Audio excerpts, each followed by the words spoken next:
Une exoplanète, c'est tout simplement une planète située en dehors de notre système solaire. Aujourd'hui, on en a découvert plus de 6000, mais les scientifiques pensent qu'il en existe des milliards dans la Voie lactée. En fait, et assez logiquement, il y aurait plus de planètes que d'étoiles.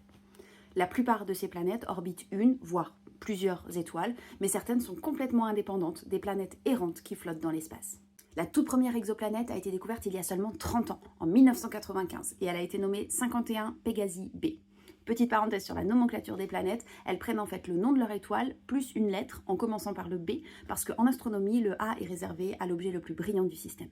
Et depuis cette première découverte, le rythme s'accélère de plus en plus, mais les exoplanètes restent très difficiles à détecter parce qu'elles sont masquées par la luminosité de leur étoile. C'est pour ça que la plupart des exoplanètes ne peuvent pas être observées directement.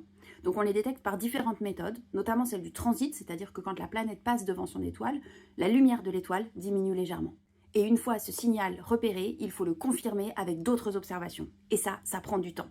C'est pour ça qu'aujourd'hui, il y a une très longue liste d'exoplanètes candidates en attente de confirmation. Parmi les 6000 planètes découvertes, il y a toutes sortes de mondes bien différents de ce qu'on connaît dans le système solaire. Des planètes entièrement recouvertes d'eau, des planètes si chaudes qu'elles brillent presque comme des soleils, des planètes avec des nuages faits de cristaux ou de métaux fondus, ou encore des géantes gazeuses comme Jupiter, mais qui orbitent hyper proches de leur étoile, ce qui est surprenant parce qu'elles n'ont pas pu se former là, et donc elles ont dû migrer au cours de leur vie. Observer les exoplanètes, ça nous aide à comprendre comment les planètes se forment, comment elles vivent, et donc aussi mieux comprendre l'histoire de notre système solaire. Et puis, évidemment, on se concentre aussi sur les planètes situées dans la zone habitable de leur étoile. Ni trop près, ni trop loin pour que l'eau puisse exister à l'état liquide, parce qu'on pense que c'est là qu'on a le plus de chances de trouver les conditions propices à la vie. En tout cas, la vie telle qu'on la connaît. Pour mieux comprendre ces mondes, des télescopes comme le James Webb étudient leur atmosphère.